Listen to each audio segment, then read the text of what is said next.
All right.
That is so beautiful. Thank you, Cathy. This is my guest, Jeremy Siskind. This is my own gauge of things when I listen to somebody and I immediately want to sing with them. That's my gauge. It's like, come do. Yeah, in all seriousness, I would love to get together sometime. If it becomes a recording, it would be great. And I mean, we could, get together in a studio and just run through some beautiful songs. And then if it's a recording, I can further compensate you. And you know what I mean? It would be I really, I hope this you're isn't a one of those things that people say and then don't do because I want to do that with you. great, you're my kind of player. You said well, first and foremost, you create that what I call the aesthetic universe. Mm, It's like you enter immediately, right? And then it's there and you're in it. And I mean, to me, that's the most valuable, and I I totally relate to that. I'm so thrilled that you hear that in my playing because I'm very committed to, I think, trying to figure out the tone of a song. And the thing that I can't stand is like a cookie cutter. Okay, it's medium swing. Okay, it's a ballad. Than like right. this is Danny Boy, right? And this is what the song's about, and this is the emotion I find in it, right? Um, and to me that's where the joy in the music is, Yeah. rather than kind of plug and play. Okay, I know how I play a medium swing, so this is a medium swing, I'm going to play it like this. And So that's what that's, I strive to do, is like try to make every tune have an emotional resonance of some kind. um, yeah. Sorry if I cut off your train of thought, No, but no, that just no, no, resonated with no. me. This is kind of just a conversation. So, but I absolutely agree with you. And and that song. The reason why I picked that first is because that song is just, I think, one of the all-time most beautiful songs that there is. Yeah, what a It's melody.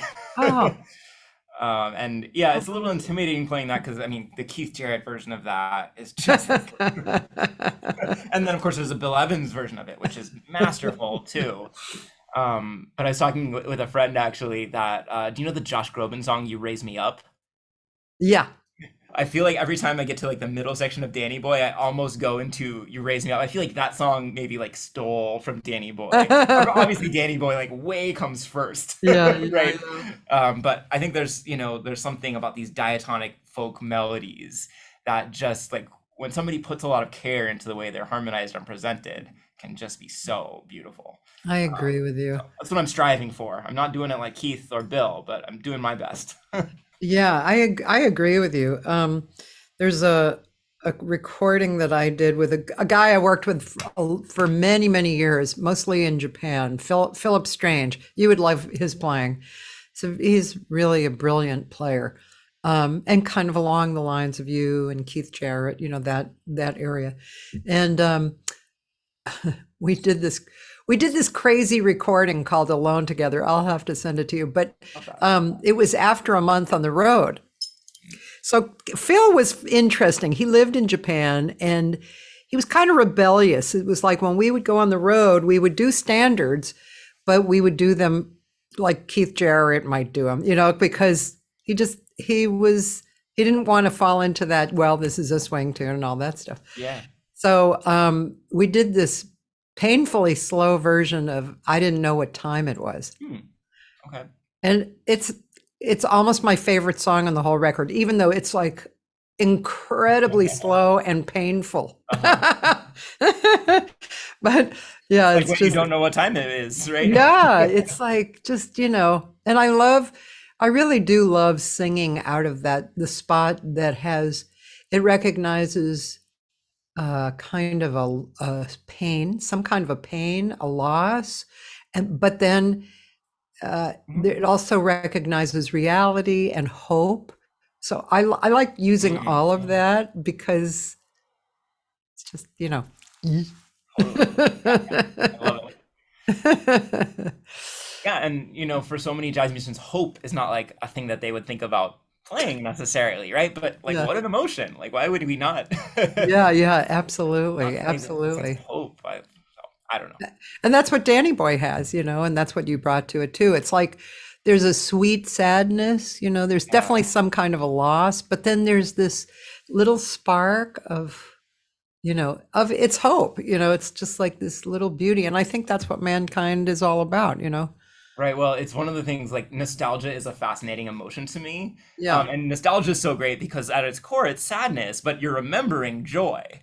So Yeah. it's not like, if you're playing something nostalgic, it should be happy, but also dripped in this other sense of longing. And I think it's Yeah. such an interesting juxtaposition that we feel those two things in such an interrelated way. Yeah. Actually, I mean, as soon as you said that, I thought of Old Lang Syne, Mm, right? totally.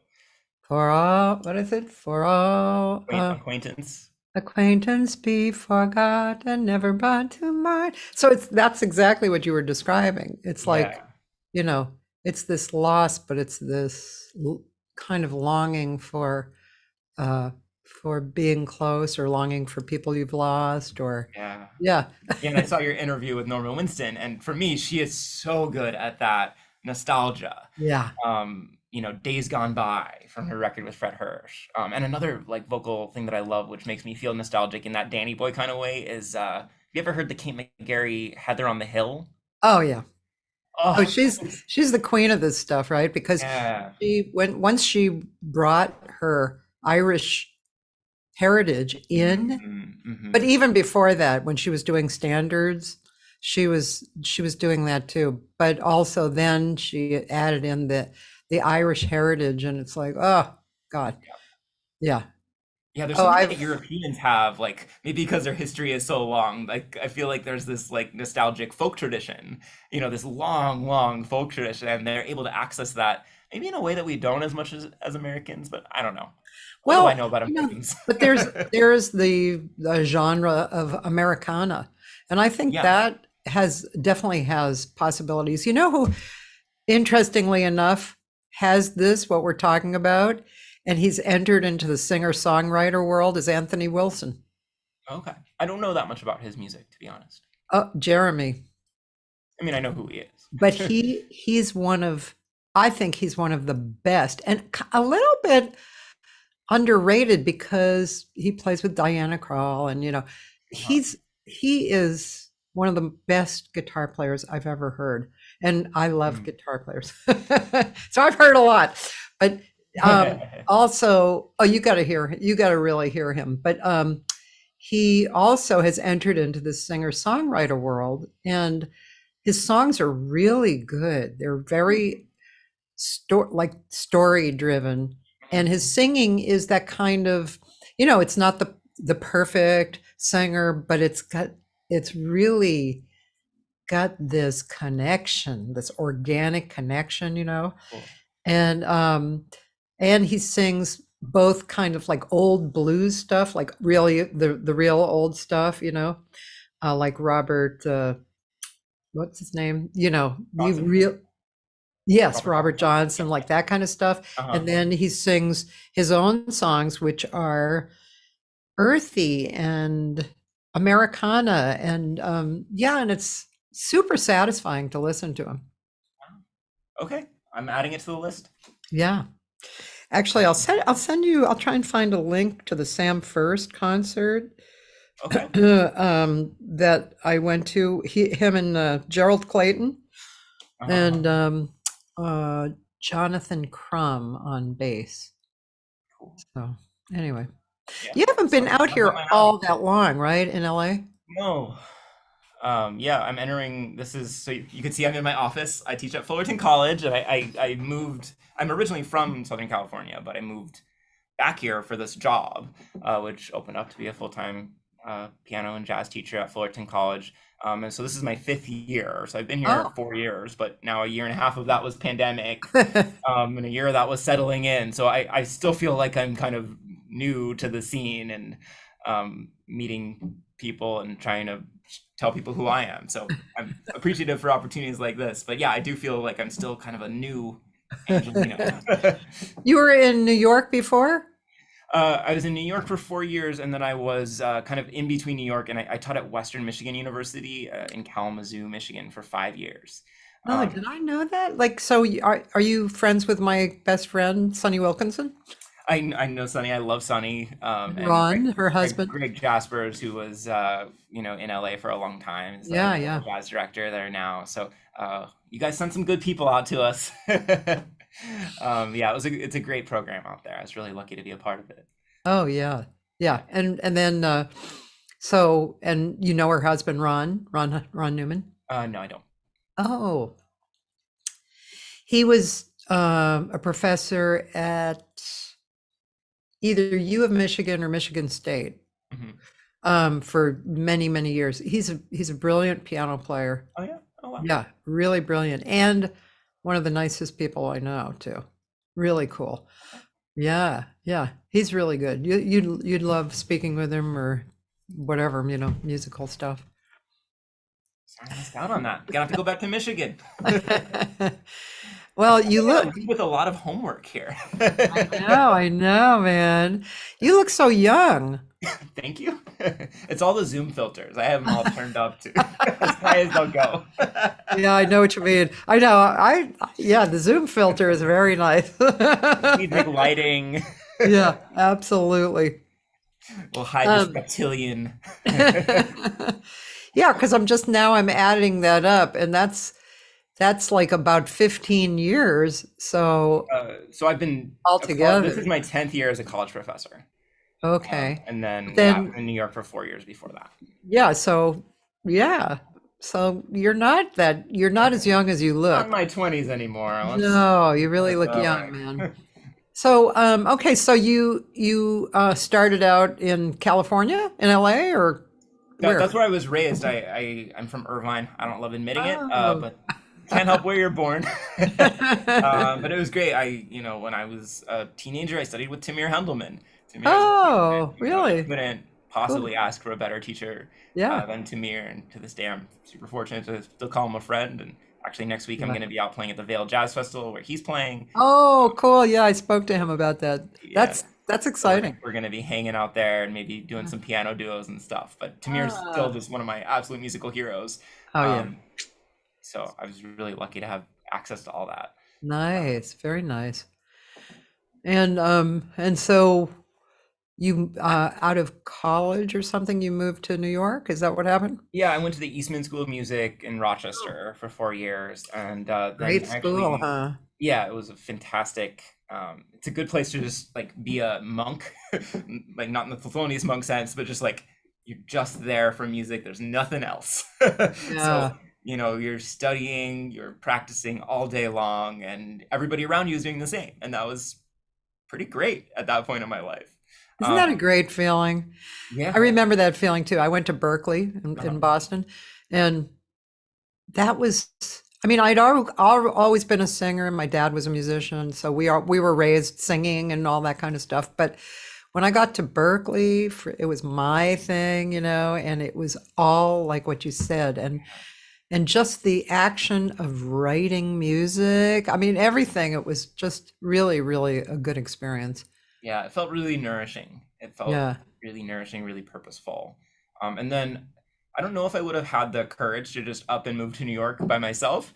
But I happened to, I was kind of burnt out on probably because it was so intense. I was done with formal music in school for a second. So I applied for a master's degree in English comparative literature. And Oh. to this day, I still can't exactly figure out why, but I was accepted to Columbia in New York for their master's program. And so I moved and part-time did that. And then part-time I got to study with my heroes in New York, principally Fred Hirsch is my mentor. And at the time, I also got to study with the person who was his longtime classical piano teacher and was the teacher to people like Barry Harris, Fred, Ethan Iverson, a lot of the great New York jazz pianists, a really incredible woman named Sophia Rosoff. So, every other week I'd go and see Sophia and have a classical piano lesson, and the other week I'd see Fred and have a jazz piano lesson. And it was also a very magical time. And at the same time, I was reading like poetry that I never would have been exposed to, and going to class, and it just felt like being an artist, right? That's what being an Yeah. artist, an inspiring artist feels like. It's just being surrounded by inspiring people and things and works of art. It was cool. It was a good few years. Nice, very nice. Did you live in Manhattan or Brooklyn or? Yeah, I lived close to Columbia, Yeah, so I stayed in Manhattan. yeah. New York is, and just you throw in New York and it's like, just the energy of New York and what we hope it goes back to, Yeah, you know, absolutely. I human activity and, and as a positiveness. musician, it really is focusing, I think, because you know, you can't throw a stone without hitting an inspired, amazing musician. And LA is Mm. not too different. But there, I think maybe even more so than LA, it's so Yeah, much about like figuring out like being very specialized and figuring out what really do you have to offer. And Fred as a teacher, is really tough in a wonderful way. And yeah, he demanded of his students that they do something that nobody else can do better than them. yeah. Which is intimidating. He demanded that you play in an original way, that you're not just going to sound cookie cutter. The first time I took a lesson with him, he said, "Oh, you kind of just sound like a mashup of 5 different pianists who I know. Like, not interested in hearing that." And I was like, "Whoa!" I passed all my school stuff with like flying colors because I could play like Oscar Peterson and I could play kind of like Thelonious Monk. And he just like, I got to him, he's like, "I'm not interested in hearing that. I could listen to their records. Why do I want to hear that?" And so it was very focusing, very clarifying of like, okay, and how can I find an approach that is, of course, drawing upon these masters, but is somewhat individual and somewhat honest for me. So it was really, really an inspiring few years. So, how did you do that? We have an hour and a half. How Yeah, did okay.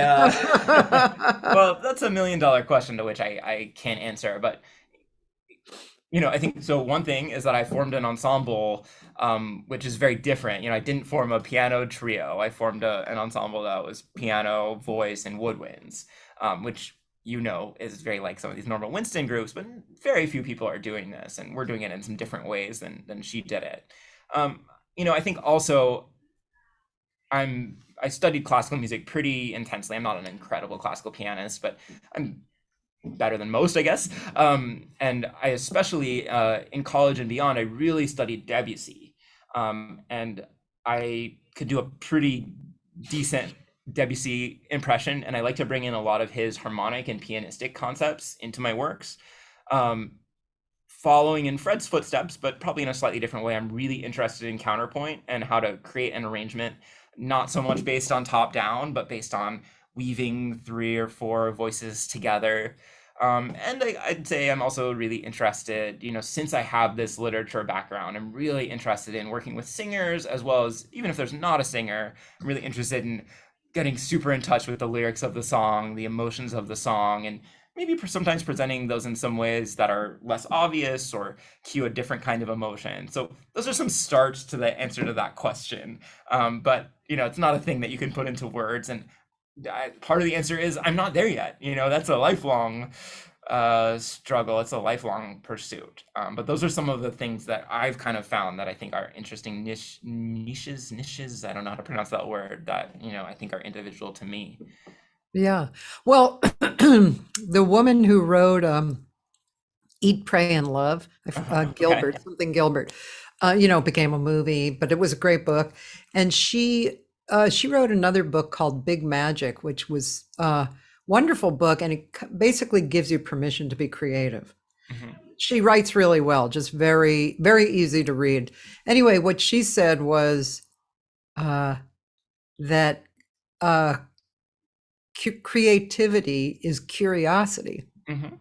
which is great. Just if you just sit with that for a minute, curiosity, right? And that maybe I would imagine in your teaching that you would probably be teaching your students to be curious, just to sit there and allow it to happen, right? Be curious.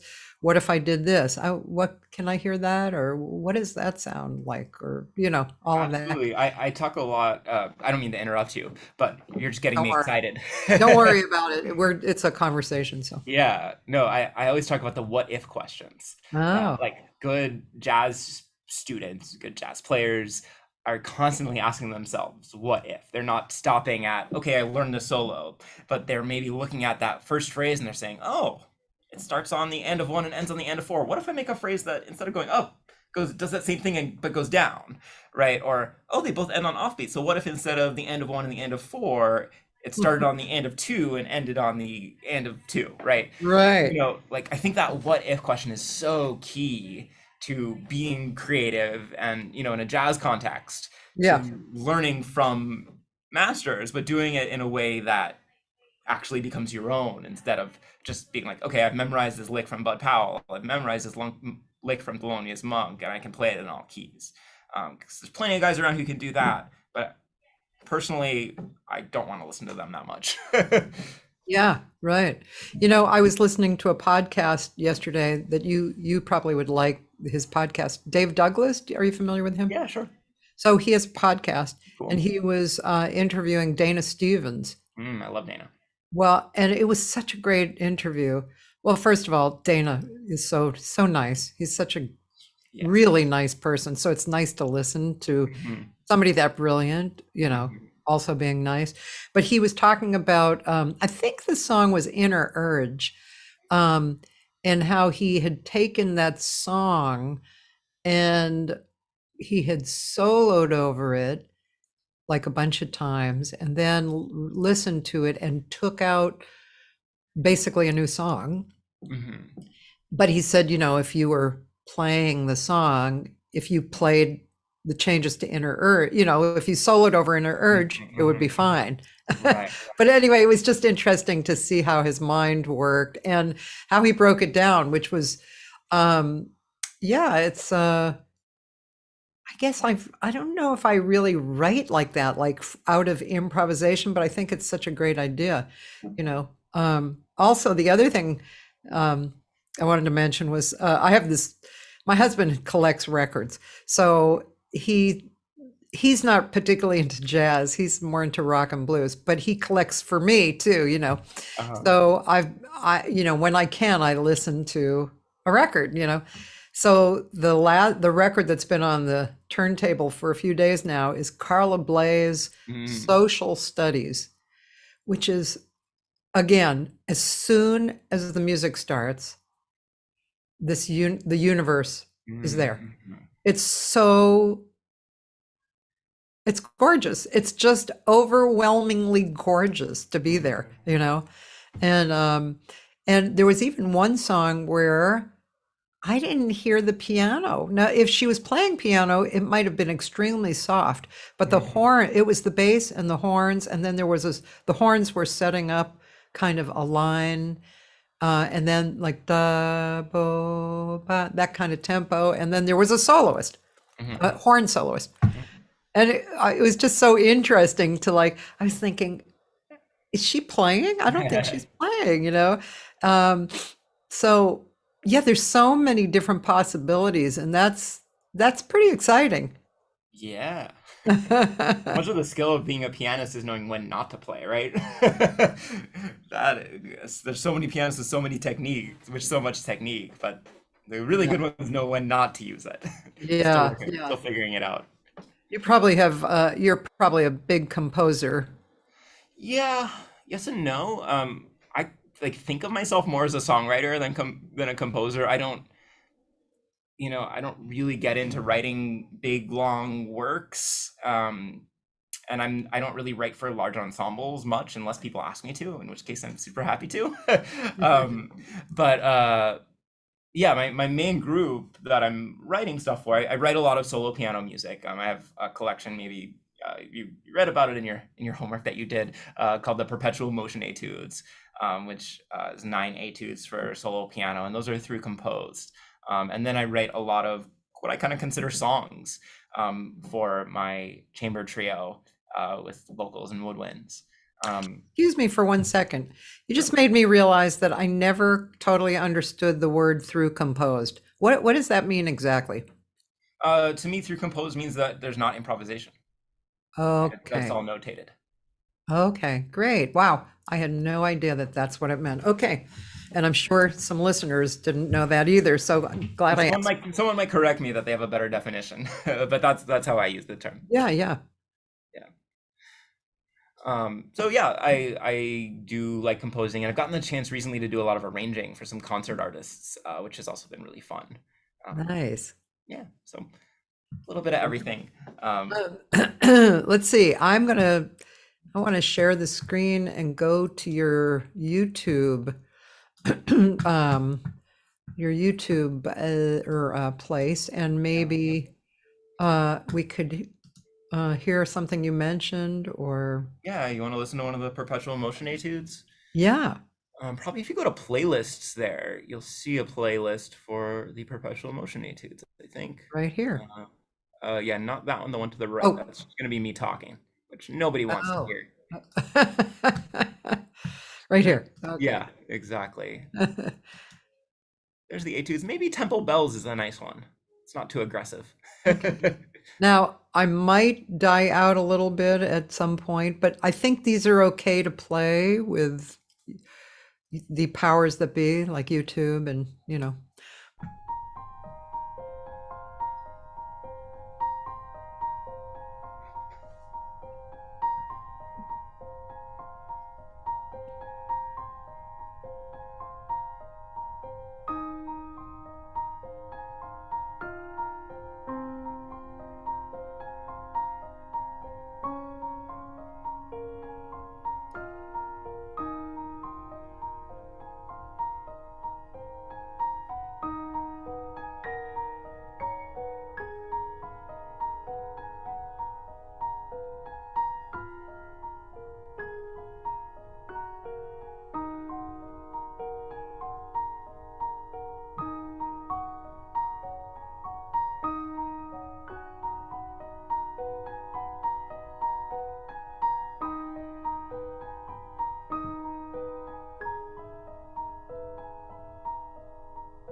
Wow.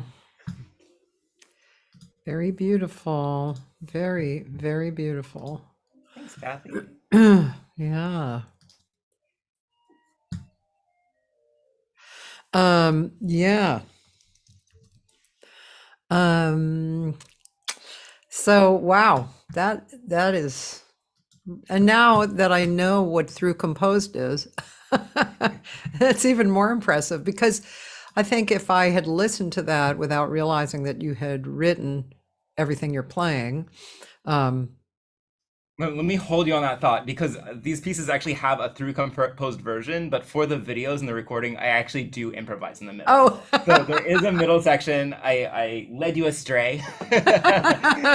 You can buy a book where you can read them through composed, but I did improvise in the middle. So okay. I might have, yeah, like I said, I might have led you astray there. Okay, so I mean, but I understand just because you're playing a piece that is through composed, that doesn't mean you haven't allowed yourself to improvise too. In this case, that's true. Yeah, Yeah. it's almost an oxymoron, but yeah. Very beautiful. So, what made you start on that project? Yeah, so there's a whole a book and a recording called the Perpetual Motion Etudes, and for me it was a desire to master this texture on the piano that was really difficult for me, but some of my favorite pianists like Fred and like Brad Meldau are able to kind of keep a consistent rhythmic unit going as they improvise. So that's what perpetual motion means to me, is that whatever the rhythmic unit, whether it's an eighth note or an eighth note triplet or a 16th note, you're filling that in every beat. And at the piano, there's so many interesting possibilities with this, because of course you can have, you can divide it in interesting ways between the right hand and the left hand. You can Yeah. divide it between chords and single notes. You can have hands crossing and doing interesting things. And it also for me is related to the idea of flow, right? Because if you're playing something every eighth note, you almost have to get into the sense of flow. You don't have time to stop and think, what am I going to play next? And that's always been something that's difficult for me. I'm definitely somebody who has a hard time getting into that zone of not thinking, oh, should I be doing it more this way? Oh, should I be doing it more this way? Which always interrupts my like good, yogic flow of playing just what I'm hearing in an honest way. And so the project was twofold in that sense. I was trying to learn, this difficult music where something was happening every eighth note, and sometimes there were kind of complex rhythms between the hands. And on the other hand, I was teaching myself to turn my brain off a little bit, and to not stop and have that momentary lapse of thinking, oh, where does my hand go next? And just to allow that to happen. Mm-hmm. So that's what that project's about for me. And then, of course, I ended up really enjoying the pieces that I composed and wanting to share them with others. So. Very nice. So that is in book form, and is it recorded or is it just on YouTube here? Or No, you can access the recording on Spotify or Apple Music or anywhere you oh, like. And cool! there's Wow, nine very different pieces. And there's also a YouTube video on that playlist for all 9 pieces. wow, nice. Okay, well, you have a new fan here. Um, Mission accomplished. yeah, that's really, really quite beautiful. Yeah, so I'll tell you a little bit about that piece if you're interested, which is that I got this opportunity, as musicians, we so often get opportunities to go places that we never would like choose to necessarily travel. So I got to go kind of to a location in Japan, which isn't really a tourist spot, but is beautiful. It's called the Toyama Prefecture. And unbeknownst to me, as I got this gig to play at this hotel there, the town was known for its bell making, like a long history of bell making. Mm, And so in this hotel we were staying at, right across the street, there was a Buddhist temple. And there was a long tradition of making bells and placing them in the temple. And Uh-huh. in each different like corner of this temple, there was a bell that you could go in and ring, and the bells were just beautiful, and each kind of had these sounds. So in that piece, I tried to capture first of all the meditative aspects. There's kind of an Eastern pentatonic-y thing going Yeah. on, but then Yeah. also there's all these bells. There's this kind of repeated, like very obvious repeated, but then also Oh, that's so Japanese. right, and God, it then brings this me right over. melody, which is hopefully also bell-like.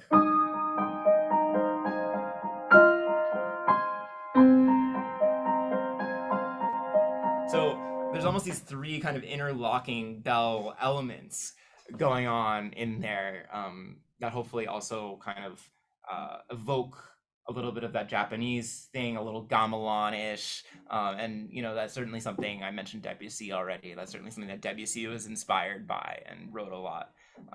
So it's kind of coming out of that tradition as well. So that's just a little bit about that. It's so beautiful. It's really beautiful. And I mean, I think people always have kind of favorite areas they go towards, and that's really quite a beautiful. I don't know if you want to call it a genre, but a beautiful sound and feeling Mhm. and genre. It's really so. It's so special. It just kind of it's healing, and it's Yeah. yeah, it's great. It's something that that we need now. Yeah, Very, very definitely. much so. Yeah, we need Yeah, those healing resonances, right? yeah, very much so. Today, like everybody, I go in and out of strangeness in my head over what the hell is going on on the Hmm. planet, and the future, and all that kind of stuff. So Yeah. I decided yesterday. I decided, you know what, I have to, because I'm very spiritually inclined. I have to listen to something every day, like probably in the morning, and get into that state of mind, because otherwise it's weird, You can really go down this weird rabbit hole, Yeah. And today I listened to Eckhart Tolle, and it was kind of a recent interview with him, and it was great. Eckhart is really an interesting guy because he says he says both the negative and the positive. He looks at what's going on and he just says it. Like one of his books I was reading, he said, humankind is screwed. They are really screwing up the planet, they're screwing up themselves. But then he moved into, kind of the reality of where he lives in his mind, I mean, in a positive way, and talks about how you can, how you can have your viewpoint and what's good. And today it was interesting because he talked about, in his opinion, in this last year and a half, how basically half of the planet is going berserk, doing weird ass things, and just, you know, totally sinking in, to that point of view. And then the other half of the planet is actually being uplifted, Mm. which is, that's, I mean, of course, if you look, that's what you see and you hear and everything. And that's why folks like us are, I think that's one reason why we are so determined and committed into creativity, of any kind. Like this show was actually an immediate response to what was going on, and but creating what what we were just listening to for you, and constantly keeping yourself in this. Well, what can I create? Yes. And yeah, can I piggyback off of that? Which, Sure, sure. like, I think one thing that I discovered for myself during the pandemic, which is still a little bit hard to wrap around my brain around, is that the creativity first and foremost is for me, and that's maybe enough. If I, like, it's so satisfying to me to Yeah, yeah, create something, yeah. to write a piece, to record something, to have a musical experience. Of course I want other people to enjoy it. Sure. Of course, I want other people to hear it. I want other people to love it, no doubt. But I'm trying to come back to the first principle that creating is good for me. And even if there's something that there's not going to be an audience for immediately, I should still make it. Yeah. Yeah. And like, I think it's one of the hard things about being a professional artist on some level is that, there's a time crunch and you do have to think in terms of money when you're thinking about what projects you want to take on, right? And you have to think Yeah. about Yeah. when you're creating a band, you have to think about who's going to draw people to the venue, et cetera, a million things. But Yeah. I'm trying to come back to that first principle that if I write a piece of music, even if nobody ever hears it, that was a good day, right? And if people hear it, that's amazing. If somebody emails me and loved it, then that is like an amazing day. So I'm Well trying to stay in put. that place. That's well put. That's exactly, I think, what we go through. Exactly. I like how you said, if you create something really nice, it's a good day. And it is. That's how you feel. You feel really satisfied. Like, wow, this song is complete and it really touched me and I'm really happy I did it. And then if you can bring it out, wonderful, Yeah, that's a great way to put it. Yeah. And been thinking a lot about that, and I see the word gratitude behind you. Been thinking a lot about that too, and how much we have to be grateful for. But yeah, you're right. It's hard to stay sane with everything being so uncertain. And then I listened to a Yeah. podcast about the recall election, and that just like shook me in a whole other direction. Oh, that's But we yeah, don't have to that's get into that. no, that's ugh, that's another thing. I'm not going to talk directly about that, but in general, Yeah. opinions and the social communication, and that's another thing Eckert was talking about. I forget the guy's name whose show he was on, but this guy has had a show for a long time. But it's the social. Hold on one second. I just want to close my door. Sorry. Smile.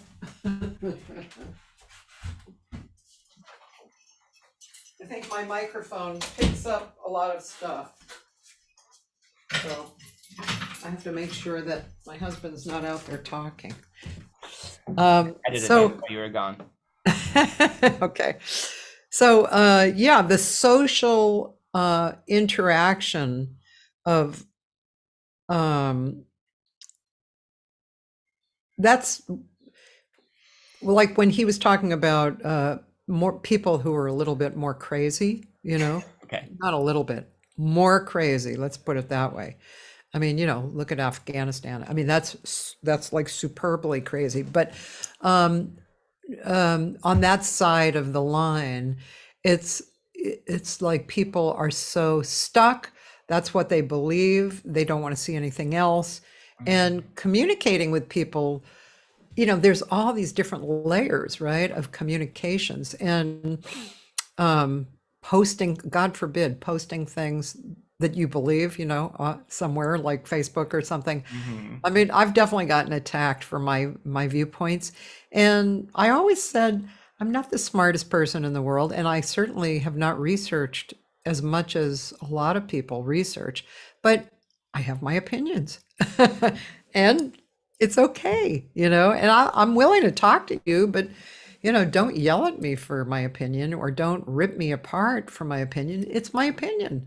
Why would that be threatening to you? But anyway, I don't want to get deeply into it, but I'm just saying overall, that also is very tiring and it fills your head, and you really have to empty out your head sometimes. And of course, music is a great way to do that, but and then there's also like things like meditation or going out into nature, without a telephone or, something like that, But there's so many layers going on nowadays. It's just, it's exhausting, Yeah, it's hard, and the choice is also overwhelming, I feel like, because the thing about the internet is that you have infinite choice about what you're going to listen to, Totally. That's the what good you're and the going bad. to watch, and so it it's so easy to make bad choices. Like they are plentiful, they are there. If you want to spend your time watching garbage on TV, listening to garbage that's going to make you unhappy or angry, that choice is plentiful. If you want to make your life beautiful Yeah. and if you want to fill it with beauty and meditation, like there's so much choice there too. So yeah, it's a lot to navigate, and I don't think we're quite equipped generally, like as a species. Like it happens so fast that like how are we gonna choose, when we could do just about literally anything. We could take a class on literally anything, at Yeah. your fingertips. How do you decide? Obviously you take my beginning jazz piano class, but other than that. Right. So, so you're at school now too, and so you're teaching in person, I'm guessing. And are there Yes. classes? Yeah, And so I'm actually doing a mix of in-person and online. I have my kind of jazz fundamental classes are all online because I've started, and I'm like super thrilled about this. I've started getting national and international students oh, taking my beginning jazz piano classes. So I think in my beginning jazz piano class, there's two sections this year. I have 29 students from places like Spain and Canada and New wow. Jersey and New York. And in my now intermediate jazz piano class, I have 10 students, and some are coming from as far away as Texas. And so those are still online, and we're still taking advantage of the fact that we can kind of gather a lot of people in this way. But for my local students, I'm giving private lessons in person, and we're doing ensembles and stuff in person as well. So trying to find the best of both worlds. It's cliche to say at this point, but obviously, like the biggest question ahead is like, how do we combine the good of what we were doing with the pandemic with the good of what we were doing before the pandemic? And so I'm Yeah. trying to balance both. I'm trying to straddle both worlds as best as I can. Yeah. Yeah. Um, and do you live out there too? I'm in Long Beach. Oh, okay. As my girlfriend used to say, it's not that far. Long Beach. Or yeah, it's not that close. It's not that far. Well, it seems like the traffic has gotten really super intense here in LA. So it's a little farther than, feels a little farther, but really Long Beach is not really all that far away Yeah. from here. Yeah. Um, let's see. Do you get out much and hear music? That's such a weird question to answer right now because I feel like I'm trying to think like to my habits before the pandemic. I'm starting to dip my toe back in, Yeah. not as much as I'd like. But yeah, I try to get out to Sam first every now and then, Yeah. and Vitello and vibrato, and Yeah. I'm pretty passionate about real pianos. I don't Yeah. really, unless somebody like has a unless it's a keyboard intensive gig, like Yeah. Yeah. someone really Yeah. wants a Rhodes or something. I'm not that interested in hearing pianists, especially play keyboards. So I Yeah. love places like Sam First where they've really invested in the piano. Beautiful Obviously, we piano. all miss the Blue Whale, um, and yeah, hopefully we can get more and more stuff going locally in the Long Beach area. Um, I actually just heard that one of the nicer restaurants just got a refurbished Steinway B, so I'm really excited. I'm playing there in a couple weeks. Where is Hopefully, it? it's the Lighthouse, which is right in what do they call it? Lakeshore Village. It's like the touristy section near downtown. Oh, Um, wow. and So they've been you have a gig there or yeah, I think on the 15th or something like that. Um, the Lighthouse in Long yeah, Beach? not to be confused with the other Lighthouse, which is also a great music venue. Right. Well, that's really exciting that It's really that Long exciting. Beach has Yeah, so that. I'm gonna check it out in a couple weeks. Is it like a super listening thing or is it just kind of, No, it's a fancy restaurant. yeah. Oh, really? No, But interesting. you know, you start there and you play good enough, and people start listening. Yeah, definitely. Yeah, Joyce, she's mentioning that Sam First, is live streamed too, which is great.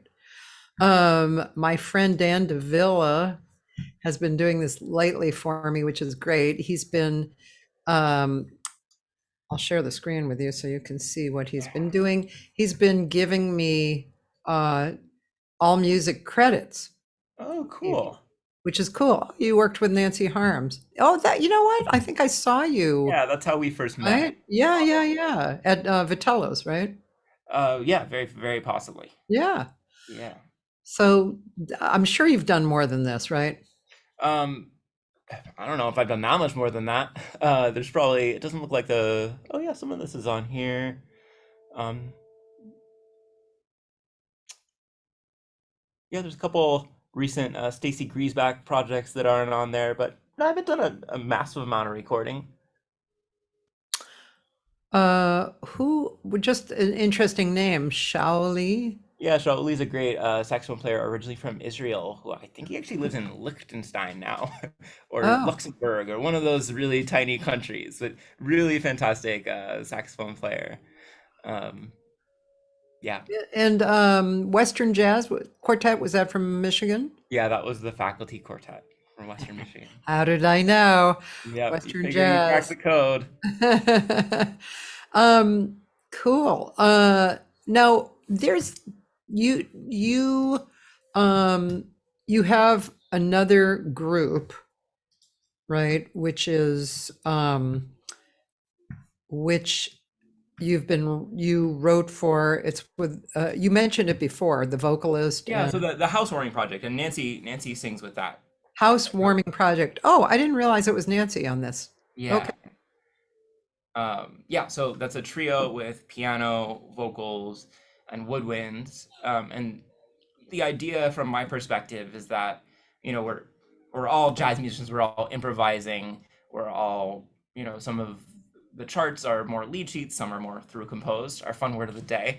Um, but I'm trying to combine what I love about jazz, about chamber music, which I love the way that chamber music can kind of push and pull Yeah. together, and that you can create this kind of tapestry of interweaving lines. And Uh-huh. I'm trying to also take what I love about the singer-songwriter genre, and so I'm trying to write lyrics that I think are poetic. I'm trying to write some songs that are stories, some songs that are really vulnerable, and maybe talk about experiences in a way that a lot of jazz standards maybe don't go that specific and deep into.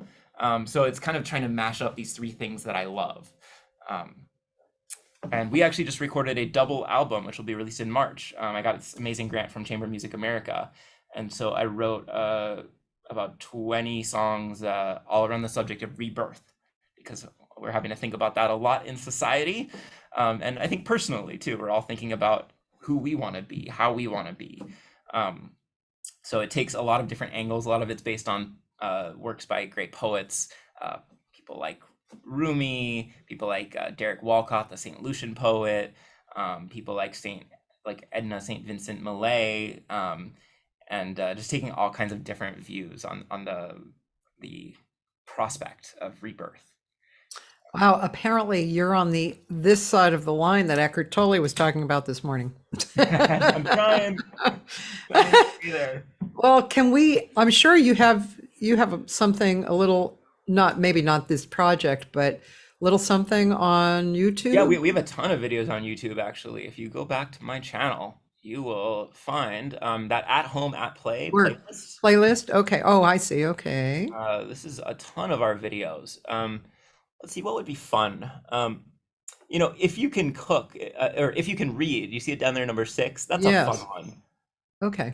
Um, maybe I'll say something. Maybe I'll say a little something about this for anybody Yeah. who's listening. But we're actually joined by a guest pandero player on this, and the whole concept of this song. I don't know, Kathy. Has anybody ever said to you, "If you can read, you can cook"?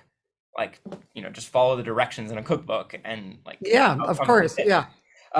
So my mom is somebody who says this, and this is kind of my cheeky response. Um, and as somebody, especially if you know Irvine, as somebody growing up with Irvine, there's this kind of life path, like you graduate with good grades, you go to college, you get a job, you get married, the Yeah. classic like life path. But so this is kind of the response of like, hey, like it's not all just paint by number, it's not all just following the direction. There's all these other things that happen. And so this is I really base this off of some of my favorite Paul Simon songs, where he kind of gets a little bit cheeky about some sayings like that. But anyway, that's the idea here. This is if you can read, you can cook. Oh, cool. Okay. Thank you. Thanks for that good introduction. My pleasure.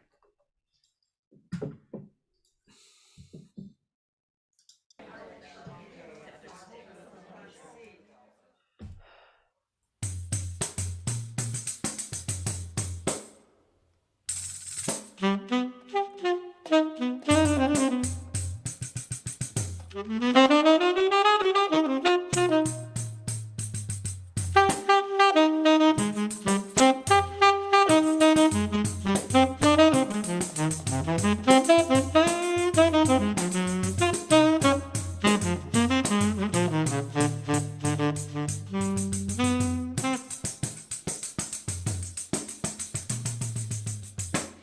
you can read, then you can cook. If you can read, then you can cook. Measure on a spoon, mix it in a bowl, heat it on the stove, serve it when it's cold. If you can read, then you can cook. If you can read, you can cook.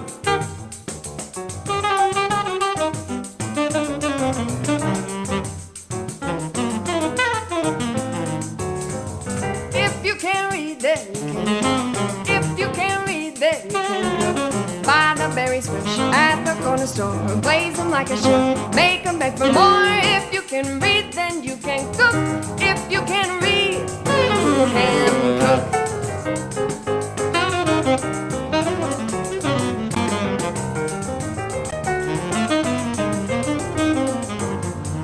But people don't come with a safe recipe. The perfect ingredients bring no guarantee. You hold them, console them, and hope for the best. But whether they'll love you is anyone's guess.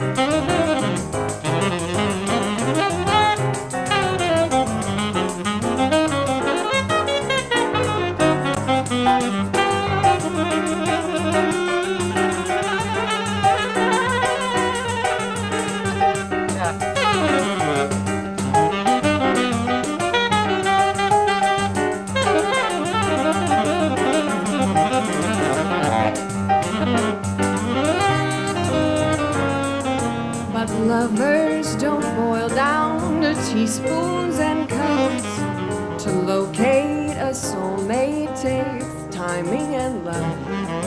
You cook and you clean and you hope and you pray. But once they arrive, you can't force them to stay. If you can read, then you can cook. If you can read, then you can cook. Roast it till it burns, serve it while it's rare. Double the amounts, bake enough to share. If you can read, then you can cook. If you can read, you can cook.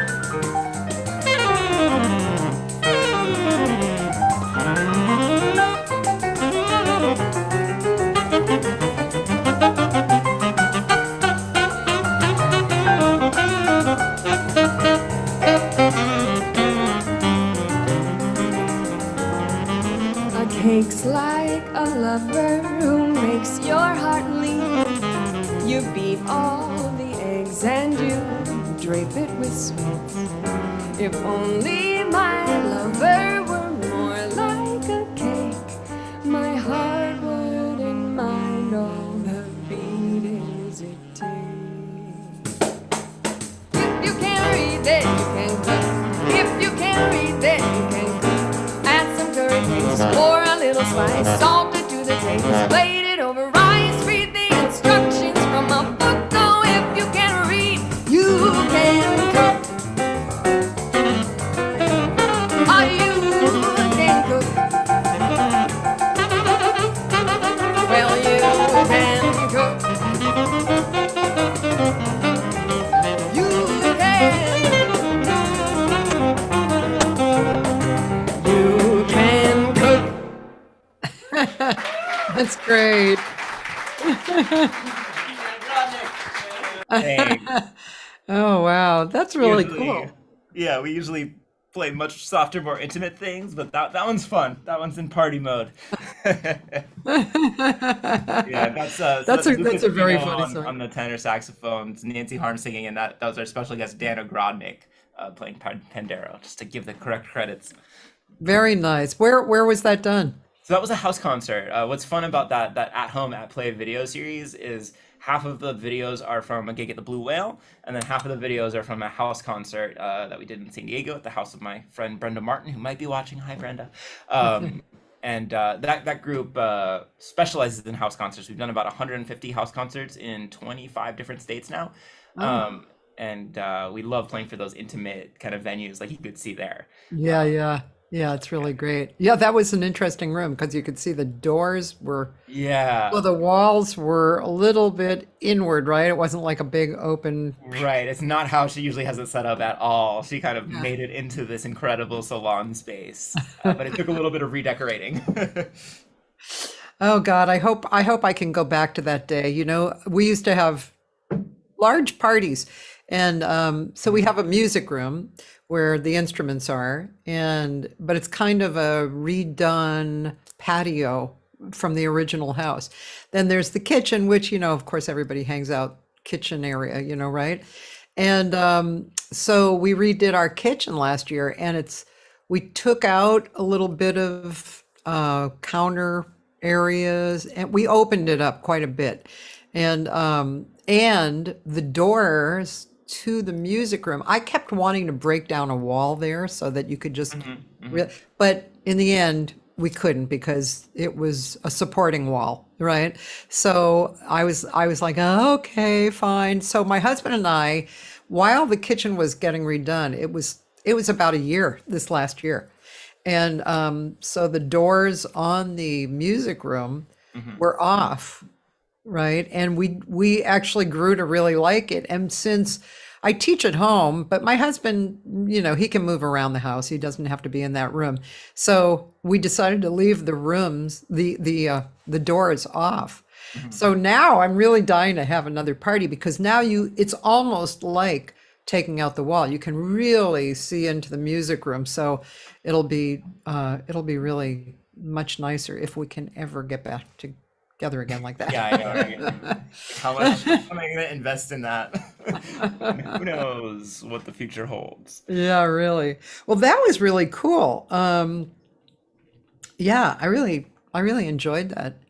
It's funny because I wrote a song called "Everything's Down to Earth Except Her Point of View," and it was about a similar kind of idea. You know, it's like, you know, I was, you know, it's basically about me, but you know, this girl, she grows up and she's doing all the things, you know, people are always saying, oh, she's going to be a star, you know, and, you know, because I was such a handball and, you know, just all of that bringing up. And then it's like, yeah, well, everything's down to earth except her point of view. So forget about it, you know. I love it. If you can read, you can go, you know. It's very funny. So how did you come up with the name? Did you decide, oh, if we have this name, people will think of inviting us to do house parties?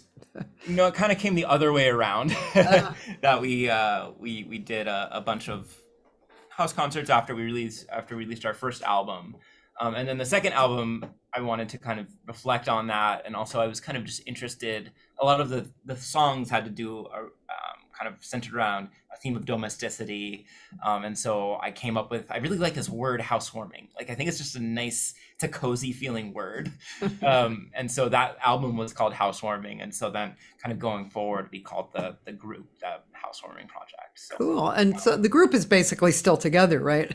yeah, we just recorded a couple albums, and we're scheduling a tour for January, and hopefully it'll be a mix of some public venues and some house concerts. You know, it's tough. So, you know, Lucas is New York based. Nancy's a little bit of a gypsy. She comes and goes wherever she wants, but nobody else is California based. So, you know, we can only do things if they pay well or have a if it's a longer tour. But hopefully this next album will get more and more people interested in the music and get more interested in the group, and we'll continue on. Cool. Yeah. Was there a record that you played so much that you had to replace? growing up? I mean, not in a literal sense. That's a little bit that's a little bit before my day. Um, but certainly some that come to mind that have been incredibly influential. I'd start with Oscar Peterson, We Get Requests, was just like I could probably play every solo off of every track of that recording. Same with My Favorite Instruments, another Oscar Peterson album. And then Benny Green, These Are Soulful Days, which is one of my absolute favorite albums that I learned all the solos off of, etc. Keith Jarrett, Tokyo '96.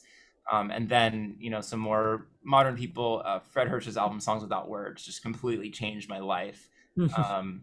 And, the first time that I went in and had a lesson with Fred, I brought him transcriptions of like the entire album, and he was like, "Don't do this." Like it's, I'm not sure he was thrilled about that. Fred's duo album with Nancy King is one that I've practically memorized. And then I love Norma, and the two albums of hers that I treasure more than any other personally are like Song Like Weather, her duo album with John Taylor, and then Somewhere Like Home, which was also kind of a cue for the Housewarming Project to take this idea of home. So there's many more in there. Cannonball Adderley, Something Else, Miles Davis, Round About Midnight, Stan Getz and the Oscar Peterson Trio, that I could kind of go on and on. Brad Meldau, Largo, Brad Meldau, Places. But yeah, those are some that are just like absolutely essential to my musical DNA. Yeah. Isn't that great? There's a song every time you mention Norma, let me just look for a second, because there's this one song that I've heard other people sing it, but when I hear her sing this one, let's see, is it on this one, Mike Gibbs? I probably have tons and tons of Norma. You and me both. No, it's not that one. She's an amazing singer. Did you know that I had invited her to sing on a record with me? Oh. Yeah, I'll have to send you that cut. It's a John Abercrombie song called Hippityville. Okay. And I had written lyrics to it like when I was in college. I loved the song so much. And I was in England making the initial band recording. And so we invited Norma. And interestingly enough, she had a gig for like a week that was literally across the hall from John Abercrombie. And she heard Hippityville every night and she loved it. So amazing. Yeah, it was like, oh. Meant to be. Now, I was trying to remember. I was just looking through my files. It's a really beautiful song, but apparently it's not. I don't know. I'm just going to take a wild stab. Are you thinking about the Peacocks? No. No. Okay. Although I love the Peacocks. Of course. I mean, and I'm not thinking of Lazy Afternoon. It's a beautiful song. I think it's with a big band. Maybe it is with Mike Gibbs, but it doesn't look like it's on this record. I don't know. If it comes up, I'm going later. That'll be part of my homework. It's a beautiful standard that's not done a huge amount. So, it's probably under somebody else's name, and that's why I'm not getting, it's like Norma and whomever. But anyway, it's really beautiful. I'm sure this isn't it, but one of the standards that I love that she sings is Alice in Wonderland. And like listening to the way that John Taylor accompanied that, like changed my life. Like the fact that, I see a D minor chord and he plays. She fills in there, and it was like, wow, so much is possible, taking these chords and making choices instead of just playing, instead of blocking it out, and talk about setting up like a sonic world. Oh yeah, incredible. Anyway, okay, see, I want to sing. I want to sing with that. That makes me want to sing. Come on over. I'm going to. Yeah, really, it's You know, as a longtime singer, and I especially love duos because it's so open and available, right? And like this guy that I traveled with in Japan, I was incredibly fortunate to get hooked up with him because he was a player like that. He didn't play, you know, just regular old D minor 7, you know. Yeah.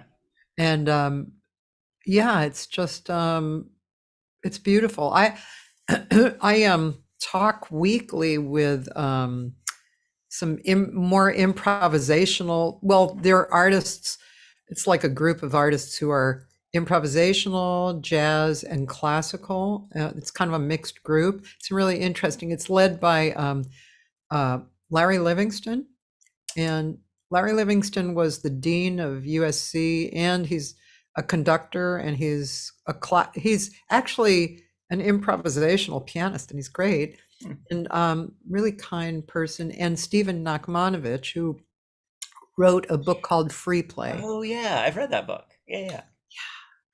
This is really Fascinating. yeah. I love Stephen Nachmanovich. He's a really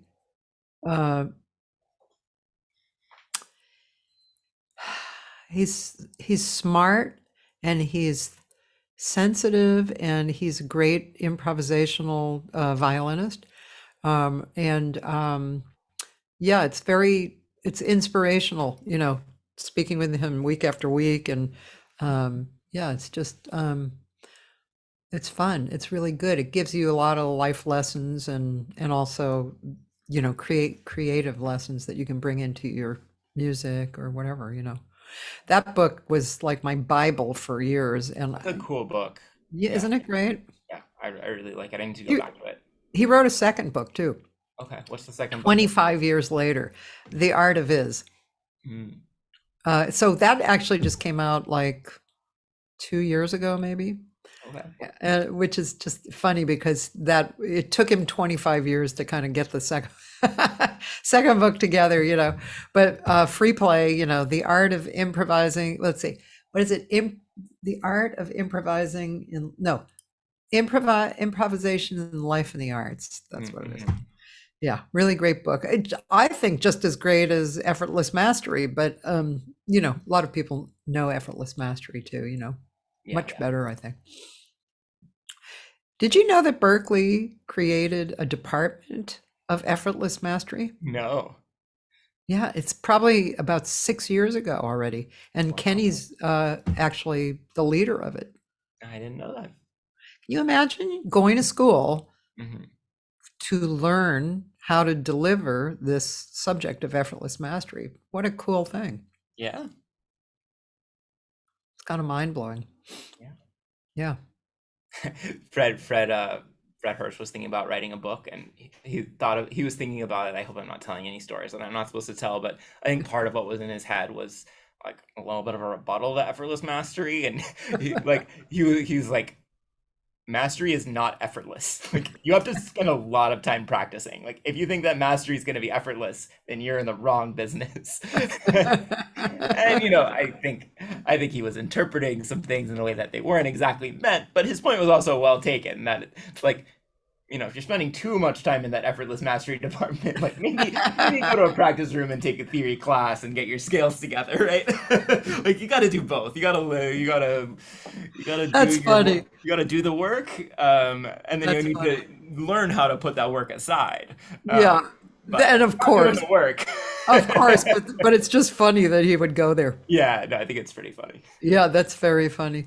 I mean, one of the biggest things I remember about effortless mastery, which I think says what he had intended for the whole book, really, not, you know, of course, not that you wouldn't practice, but it's like when you put your finger on the piano, remember that part? Yeah. You put your finger on a note, and if you do this, wrong.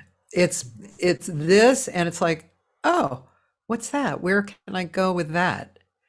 And I think that's what the whole book is based on, you know. Yeah. That's why it's effortless mastery, because you have to, it's not that it's effortless really, but you have to get into that other perspective, you know. Yeah, totally. And just thinking of sound as magical, like in its essence, rather Yeah. than like, oh, there have to be right notes, it has to be hip. Yeah. But just like, when you play this note when you're a child and you're just like, oh my God, sound's coming out. And like, whoa. And I actually keep a singing bowl around. I don't know if you have Yeah, oh yeah, sure. any of those. I wish I were at my home studio because that's where I have my singing bowl. And like, that's just my reminder that like creating reverberations, right? Creating sound waves, like that is like healing. That's Yeah. magic. That's like about as good as anything we do on earth. And Yeah. of course, it's our job as musicians to get into the nuance and to organize it and to think about where things fall in history and whether they're original. But like just making a sound is pretty cool. It really is. I've been taking my flute. I play flute. That's what I did at Berkeley, actually. So I've been taking it out in the yard. Oh, cool. It's just so nice to have a flute outside, you know. It's like that, like the singing bowl thing, you know. It's just, oh, there's a sound. I mean, not even worrying about the correct fingering and stuff, you know, just playing some notes, holding them, maybe, you know, getting into a mode, you know, and yeah, it's quite nice. What now? Who did I talk? Oh yeah, so I talked to this flutist last week, Michael Mason, who is from Chicago. Real interesting guy, but he has these percussion instruments that actually are a new instrument, and it's funny because the percussionist I always used, who lived here for ages, Brad Dutz, he had a billion percussion pieces, and he introduced me to this particular thing, and I think it's called a hum, and it looks like it can be around this big, and it looks like a UFO. It looks like a saucer, but it's like made out of steel, like a steel drum kind of a thing. And it's not open like a steel drum. It's closed. It's like a saucer. And the sounds are really beautiful, and they can be created in certain modes, keys, you know. And boy, there was one that he played. It was D flat. I remember because it was like, what is that? I want to sing with that, man. That is gorgeous. And so I think when you experiment with like a singing bowl or whatever, you can actually you can discover what you love, right? What resonates with you, what resonates with your body and stuff. And I remember Michael and I were talking about Paul, I think it was Paul Winter, or was it somebody had done a recording with the Blue Whale, with the Blue Whale, with whales. Was it Paul Winter, or there's Paul Winter and somebody else. Anyway, does that ring a bell with you at all? I've seen a symphonic orchestra play a piece that included whale sounds. I don't know if that's the same thing you're thinking about or different. Oh, interesting. Oh, But Paul. Well, yeah, I know I said Paul Winter, but Joyce, are you sure it was Paul Winter and the Whales? Because I feel like it might have been somebody else, but maybe it was Paul Winter. But I'm sure somebody's going to go looking sure, on Google. Perfect. Yeah. So, yeah. Well, so,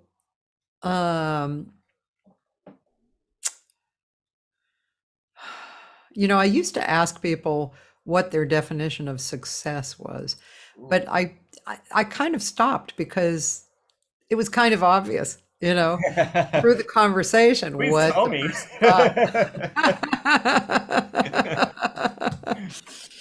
Well, doing what you love, and being, I guess, being good at it and doing what you love, maybe being recognized for it, you know.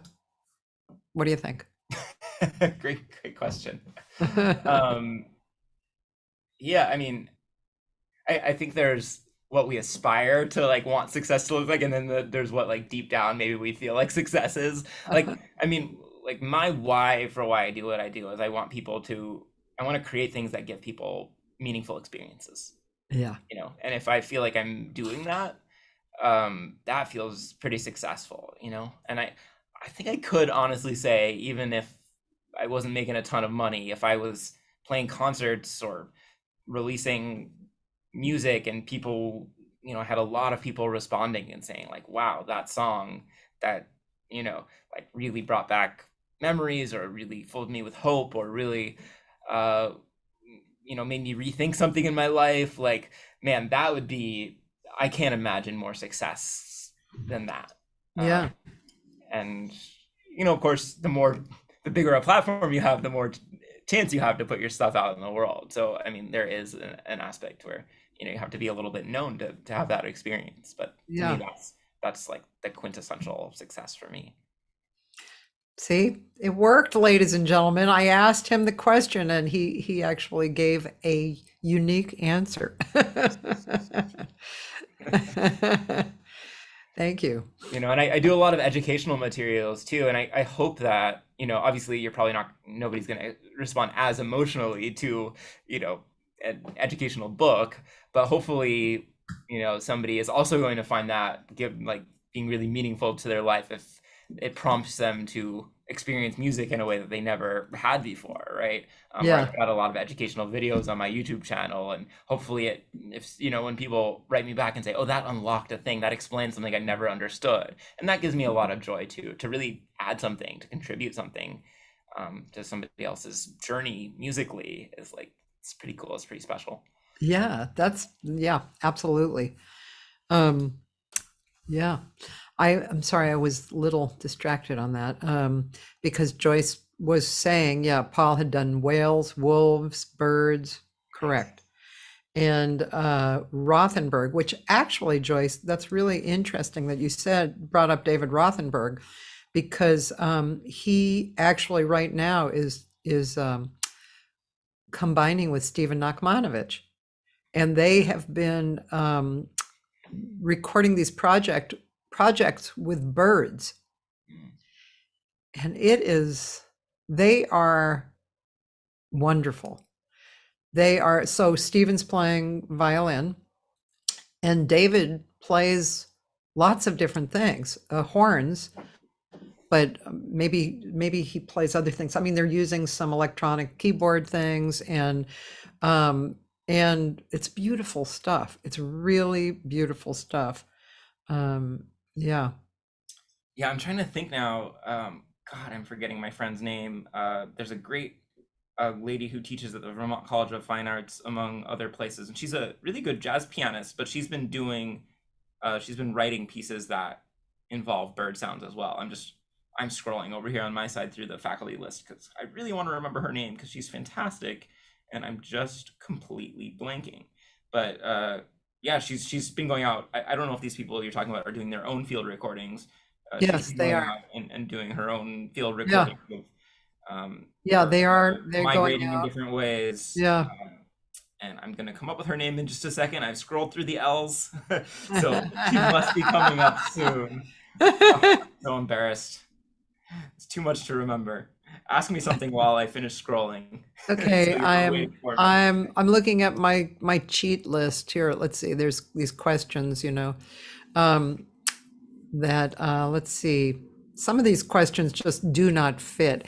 It's funny where I got these questions from. I was teaching at Idlewild for a year, and I had my students. I must have been doing some kind of interviews. I don't remember why I even had them do this, but I had them pretend that they were asking their heroes questions. Very So, cool. and then I had them write down all their questions, and I stole them. I borrowed. But I've got the person's name is Diane Moser. She does really fantastic work combining music and bird sounds. So. I'm going to write that down because today is my day to meet those guys. So Diane Moser. Moser, Moser. And she's from Vermont? She teaches at the Vermont College of Fine Arts. She lives in New York. Oh, okay. I could probably tell you, I think there's a specific album. me see if I can find. Yeah, the album's called Bird Songs. Can't miss it. Oh, yeah. And now I'm going to share back at you. Okay. So I'm going to look here and bring up Stephen Nachmanovich, because I'm sure it's like on Spotify. Stephen Nachmanovich, there he is.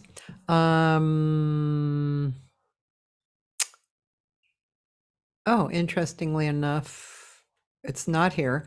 So, but he, let's see.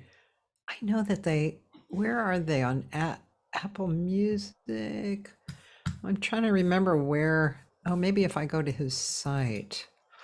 Because, I mean, I don't know if you have interest in looking at that. Always interested. Well, let's see, Stephen Nachmanovich. So, let's see, music. Like Hermitage of Thrushes is one. Okay. You know, let's see.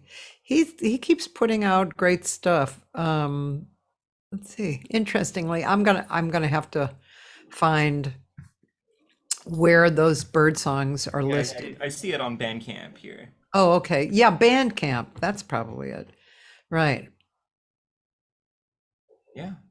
And it's David Rothenberg, right? Does it say? It just says Stephen Nachmanovich. Okay, yes. Maybe their projects are somewhere else together. Yeah, but anyway, it's pretty great. Okay. So Yeah. you did all that work in English literature. So do you still find yourself dabbling in that?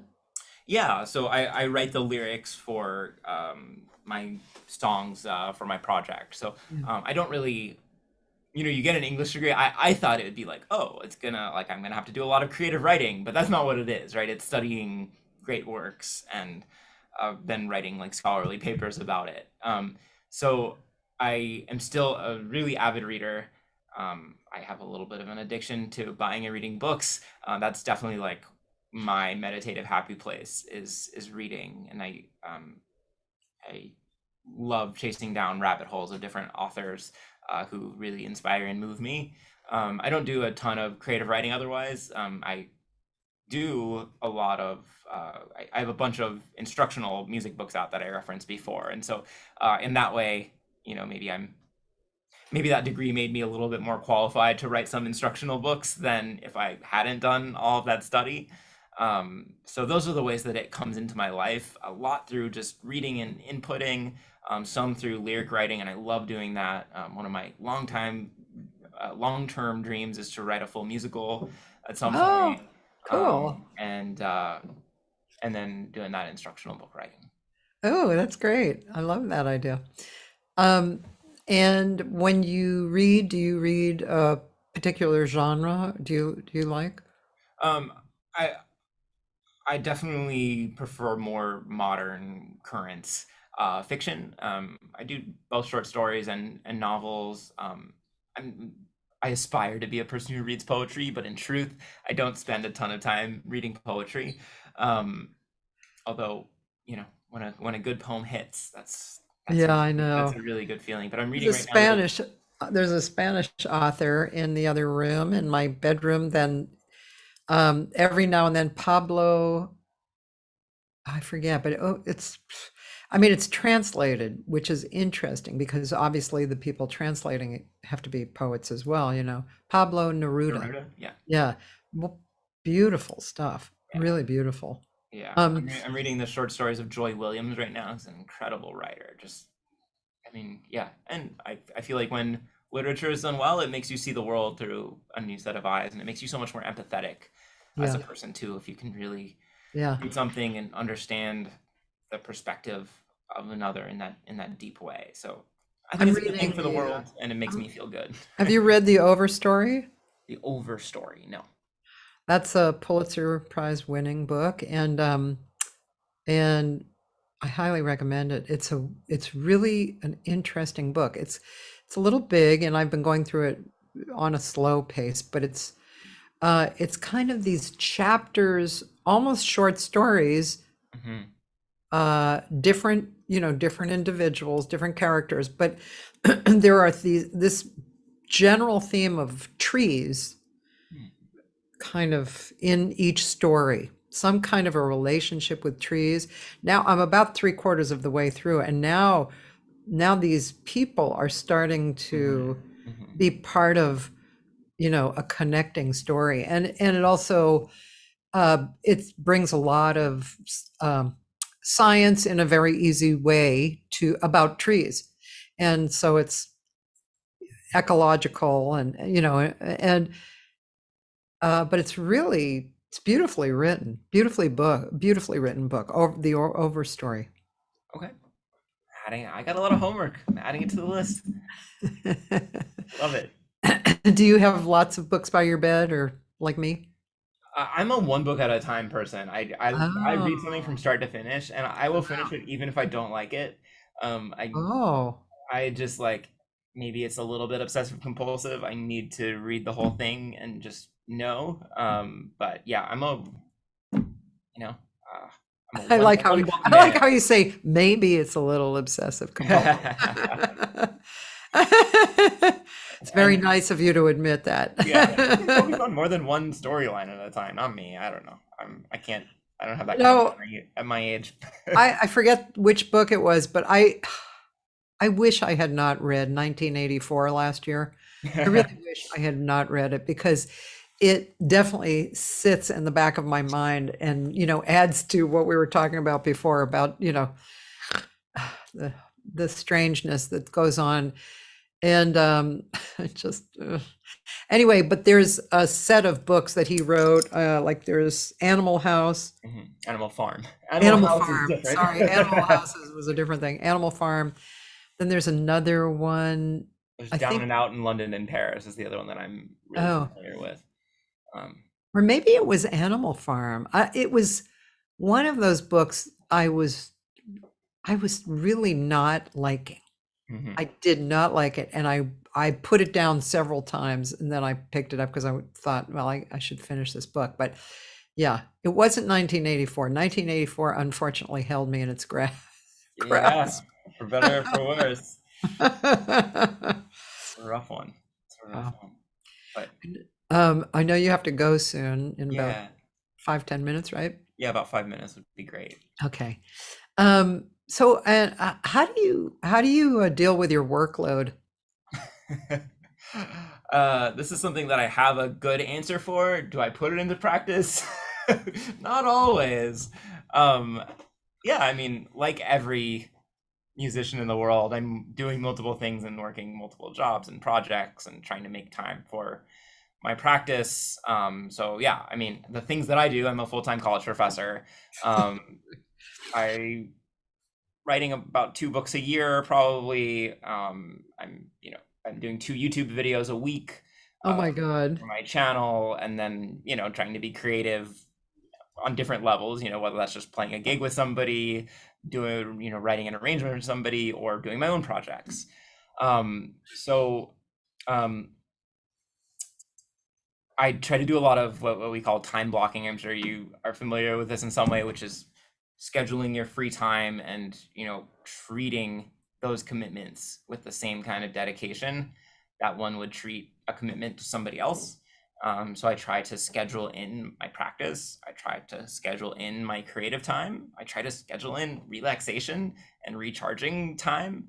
And again, this is what I aspire to be. I don't claim that I can always actually achieve it, but I think for me, there's it's such a cliche, but because I'm doing something that I like, there's all this bleed over time of I find composing relaxing. I find playing, practicing a Bach fugue, like that's so much fun. It's like doing a puzzle, trying to figure out the fingering and trying, it's like a video game too. Like to me, that turns on all those parts of the brain that I don't necessarily feel drained from it. Yeah. Um, Yeah. most of the time, if you overdo it or there are Yeah. those bad days. So yeah, that's my shortest answer of how I try to do things. I try to, I prioritize the stuff that I have to get done, and then I try to really schedule and make time for Isn't the this fun ones. an embarrassing question? Because it's kind of embarrassing to yourself because scheduling, I mean, I can't tell you how many times I went out of town and I looked back at my life and I said, scheduling, I just have to schedule things. And then I'd come back and I dutifully try and schedule all of what you just said. And then, you know, just life happens. It's hard to keep up. But Yeah. this leads me to one last question. So, Okay. so I really do want to know, how do you practice? Do you do your scales every day? Do you, like your technique? When do you do creative things? Do you do that within your prescribed practice time? Yeah, good question. And it honestly, it's a total cop-out answer, and I'll give you a more specific answer, but it's always evolving and changing. And, sometimes it's evolving and changing because you're up against a deadline, right? That's part of Yeah. being a professional musician, is that you're like, man, oh, this person only gave me a week to do this really long arrangement. So I guess I'm gonna spend all of my practice sessions arranging this week, or oh, I'm giving a recital, so like I'm not gonna write music for the next 2 weeks. I'm gonna like really prepare for this recital. Yeah. Um, in a perfect world, what I tell my students is that a good practice session should have four sections. One is technical work, whether that's scales, etudes, arpeggios, whatever you're working on. One is playing through tunes, as a jazz musician, making sure that you know tunes, learning new tunes, whatever licks you're working on, putting them into tunes, whatever concepts you're thinking about, playing tunes with those points of focus in mind. The third one is getting inspired by recordings. Transcribing, would be the biggest thing, or sitting with a recording and pausing it when you hear something interesting and trying to imitate whatever that was, or just doing really focused listening and following along and, seeing how the pianist is comping generally, right? But some sort of engagement with the recorded history of jazz. And then the fourth would be doing something creative, actually generating an arrangement, a composition, little exercise for yourself, doing some songwriting. If I lived up to my standards and had an infinite amount of time, every day I'd be doing something from all four of those categories. It ends up in the real world being a lot more mixing and matching depending on what I have energy for, what is Yeah. absolutely necessary, and what I have time for. But Yeah. that's kind of what I believe about practice sessions, is that those are four things that are needed. Great. Well, Jeremy, thank you so much for spending 2 hours of your precious time, speaking of time. And I know you're going to teach momentarily. And yeah, and I really do hope, I would really like to come, meet somewhere, whatever, and just get together and play a little. But I have a feeling that we would make really good music together. Me too. And yeah, it's been a pleasure. Thank you so much. It was my pleasure. Thanks for having me, Kathy. And You're we'll see each welcome. other soon, okay? Gonna hold you to Yes, it. yes. And you may get off, and I'm going to keep talking a little bit. Okay, fantastic. I apologize, I have to go. I have a 150 class. No So problem at all. I'll see you later. Okay, Bye. bye. It's a 150 class, man. That's in 5 minutes. Yeah. Thanks, Joyce and Beatty. Yeah. Beatty isn't, oh, it's a very interesting book. Could be a little slow in the beginning, the overstory, but the deeper in you get, it gets more and more interesting. Like I said, I'm 3/4 of the way through. So anyway, I have another odd week. Well, first of all, tomorrow I have my dear friend John Leftwich on, he's kind of an under the wire guy. He's known in certain circles, but he's not on Facebook, and doesn't have a website. He's not that kind of a guy. He just works with great people all the time. So he's been an MD of a lot of people, like let's see, Meredith, what's her name? Meredith uh, oh, I forget her name. Dan, tell me who it is. Anyway, he's been MDs for Ricky Lee Jones, people like that in that kind of heightened view, artists. And he is a musical genius. He's a great bass player, not Meredith D'Ambrosio, no, a more current person. Melanie Meredith, anyway, Dan will tell me. But he's been an MD and he is a great bass player. He's a composer, arranger. He has a personal studio that I've worked at. And in fact, my record, Straight Ahead to the UK, he co-produced after I had done that record in England about 7 years ago, and then it kind of sat on the shelf for various reasons. Got it off the shelf, then brought it to John. We fixed it up. We added a few players. We fixed up the studio quality of the engineering and the editing. He and his friend Mike, it's probably one of the best mixes I've ever heard. So good, so good. And I just think the world of him. He's really a great person. He plays with Hubert Laws a lot now. Melody Gardot, thank you, Dan. Yeah, he was MD for Melody Gardot too. But so anyway, he's on tomorrow. So that'll be really fun. I always love hanging out with him, but to do it in this format is great. So Wednesday, I was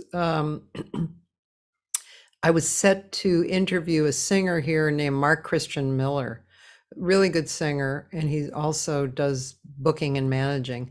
And he also is on the board of the LA Jazz Society.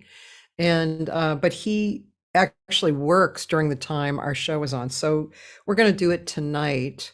I'm not sure if I'll do it live or not, but anyway, I will post the show on Wednesday. And then speaking of posts, Thursday through Sunday are my days to post. So Thursday, sax player Harry Allen.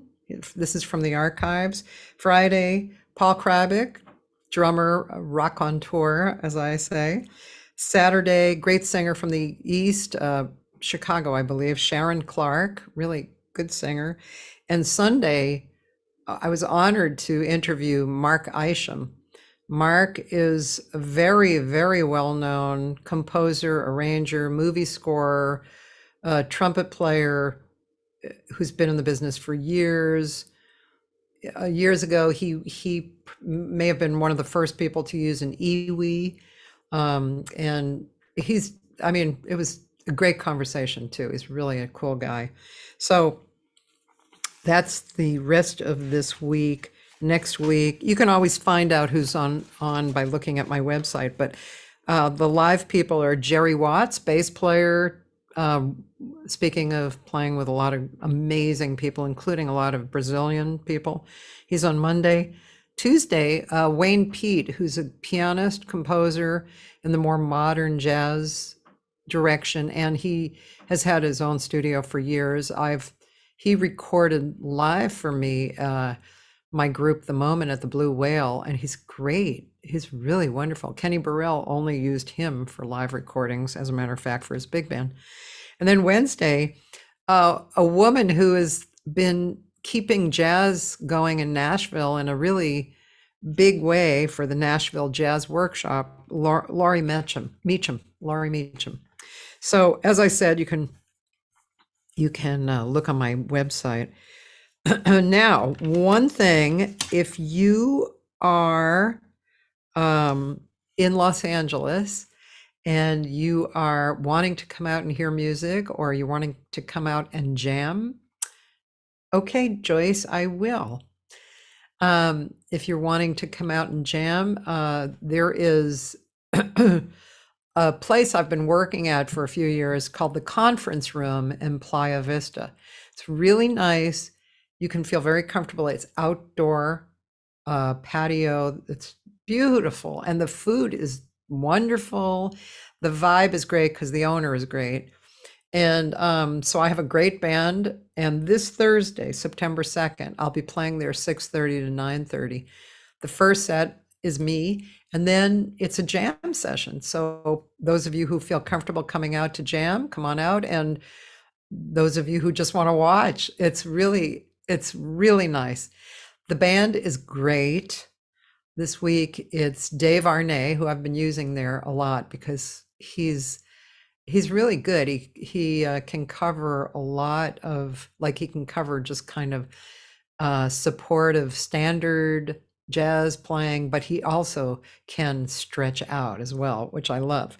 And then John Leftwich, he's playing, and really he's one of the stupendous bass players. Yeah, so he's great and very supportive. You know, he's been an MD. Me too, Joyce. And on drums this week, we have Chris Blondell, who is a wonderful player. As a matter of fact, he has a Sunday gig in Toluca Lake at Michael's, if you're ever around Toluca Lake on Sundays. So that's this Thursday. The conference room, Playa Vista.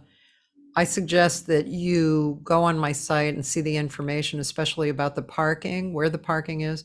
And it's really suggested to make a reservation, either by calling them during the week after 5, or you can make a reservation online as well. But I highly suggest that. So Joyce was saying that I should play, let's see. Oh, this project, I was using this as this was my Alone Together. This was the guy I was talking about, Phil Strange. I really should, it'd be nice to, you asked for a single release, but you know, I'm tempted to play, let's see, where did I put this? I think I put this here. Now you can see how I organize, which is crazy. But I think I'll play from here because this guy, this is Phil Strange, and he and I traveled a lot in Japan together. And this recording we did in Arizona after a month on the road. And let's see. I think I'll do Out of This World because this is kind of a crazy version that just happened. But this record is really nice. Actually, I just posted this on Facebook because I just put it up on Bandcamp yesterday. And it's just a really cool project. I won't play Misty. Some people like that, some people don't. But I like this song a lot.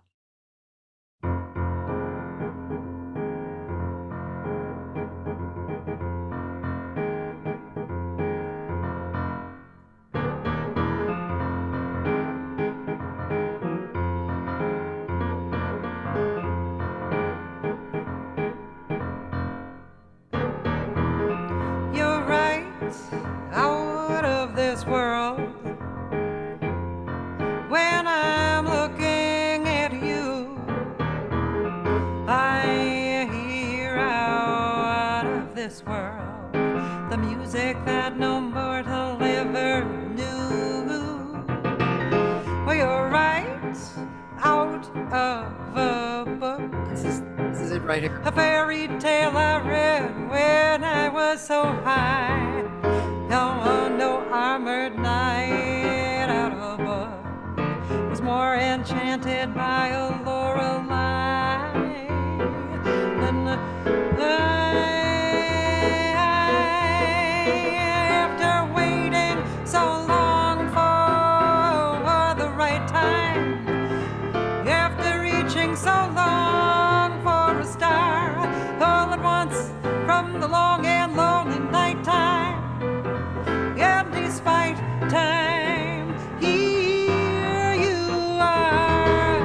I'd cry out of this world if you said we were through.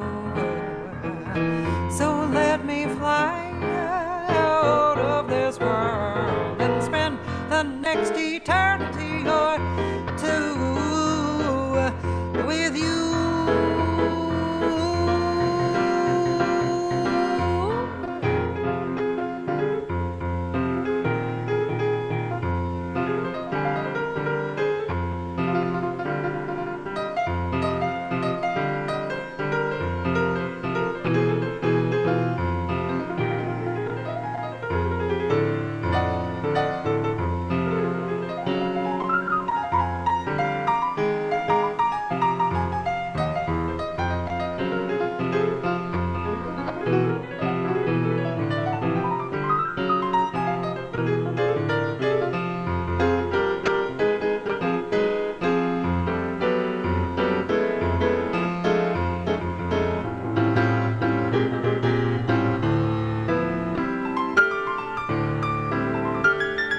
here out of this world, the music that no mortal ever knew. You're right, out of a book, of a fairy tale I read when I was so high. No armored knight out of a book was more enchanted by Lorelei than I. After waiting so long for the right time, after reaching so long for a star, all at once from the long and lonely night time, and despite time, here you are. I'd cry out of this world if you said we were through. So let me fly out of this world and spend the next eternity or two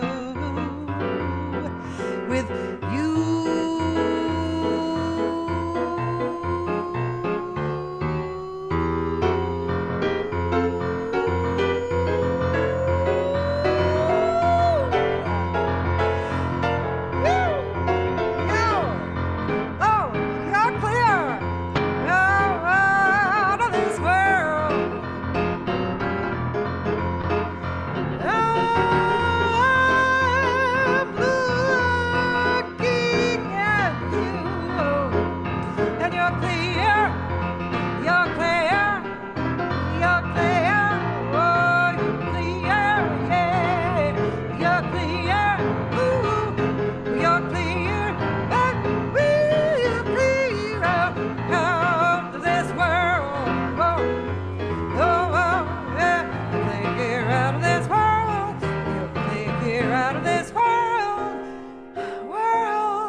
There you go. Phil Strange and Cathy Segal-Garcia, alone together. Okay, everybody, have a great day. See you tomorrow, I hope. Bye.